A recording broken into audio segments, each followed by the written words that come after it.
Chantel Nicholson works as sous chef at Marcus Waring's restaurant in London. Who taught you to cook? It would probably be my parents when I was younger. It was always something that I was interested in from an early age, and I used to be in the kitchen quite a lot. How did you end up as a chef in London? One kind of afternoon when I was reading a foodie magazine in New Zealand, and it mentioned the Gordon Ramsay Scholarship. And we had to submit a menu, kind of a three-course menu, and talk about the food, talk about what you'd done. So I thought, well, why not give that a go? So I submitted an entry and then got a phone call kind of 6 weeks later saying that I'd got into the semi-final, which was basically 12 people, 11 of them all chefs, so I kind of felt a bit like a fish out of water. But anyway, whilst I was there, I met Josh Emmett, who was the head chef at the Savoy Grill, which was run by Marcus. And at the end of it, he said, well, you know, there's a job at the Savoy Grill if you want one. And it was just too good an opportunity to turn down. So it all kind of happened relatively quickly because I thought, well, I can't turn this opportunity down. I was kind of at a point in my career where I was looking for another job anyway. So I just thought, well, I'll do it. Top chefs have a reputation for being difficult. What's Marcus Waring like to work for? He is he's quite, I mean, I wouldn't want to work for any other chef of that high calibre, really. He's a person that's very, he's got a real eye for detail and a perfectionist. But he's also got a very good business sense, which is a great thing to learn from as well, because he oversees the whole operation. So in that sense, he's a great kind of mentor, I guess. If he gets upset with people, it's because of what's going on the plate or in the restaurant. There's no ego there at all. It's all about what goes out on the plate and what happened and how the guests are treated. He's very much a person that when people come to the restaurant, he wants them to have an amazing experience, no matter if they're kind of buying a £30 bottle of wine or a £3,000 bottle of wine. Is this restaurant into the new tendencies in cooking, using science in the kitchen and things like that? We're more, not traditional, but we use traditional techniques, classic techniques. I guess in a sense, we're more about, Marcus is a person that's very respectful of ingredients and basically will treat a carrot the same way as a piece of foie gras, in the sense that they're both great things that need to be looked after and treated in the right way to get the maximum kind of flavour out of them. And I guess we're more about making a carrot taste like a carrot as opposed to making a carrot taste like a beetroot, which in a sense I think some people get a little carried away with.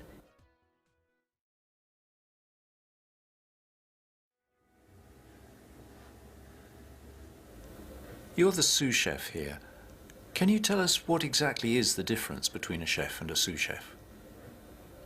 So basically, a sous chef it basically translates to a second chef. So you have the head chef, then you have the sous chefs under the head chef, so they run the kitchen in the head chef's absence. How many hours do you work? They are long days for most people. I mean, we start at about 7 in the morning and then normally finish kind of between 12 and 1 in the morning. So it's a long day, but in a sense it's something you get used to the more you do it. Does it get very stressful in the kitchen? It can do. The biggest thing is organisation. It makes a big difference, kind of the way diners come in as well. If they all come in at once, then it does get a bit, because you're always conscious of the fact that you don't want to keep people waiting too long, but you don't want to, in the other sense, just push out the food because they're here for the experience. So it can get stressful in some situations, and if you cook something and it's not right and you can't serve it, the time it takes to kind of begin the whole process again, for the guests that have ordered that particular dish, they have to wait a long time, but it also creates a backlog in a sense. So it can get stressful, but again, it's something that's managed. And if you're organised and kind of a bit forward thinking and always one step ahead, then it minimises the stress completely. And presumably the long hours don't help. Again, the hours don't help the stress, because obviously the more tired people are, then the more stressed they can get. But in a sense, the people that work here are quite very focused, very passionate about what they do. You kind of have to be able to put in the time that we all put in. So the stress is, I think it's something that can be managed. Do you cook at home? If so, what kind of food? Not much. I don't cook at home much. A, because I'm not really there a huge amount, and B, when you have what we have here, to go to kind of a small kitchen, I find it a bit difficult in a sense, because you're used to having such great equipment and kind of ovens and everything around you, and going back to a little flat and kind of trying to do it, it's just not quite the same.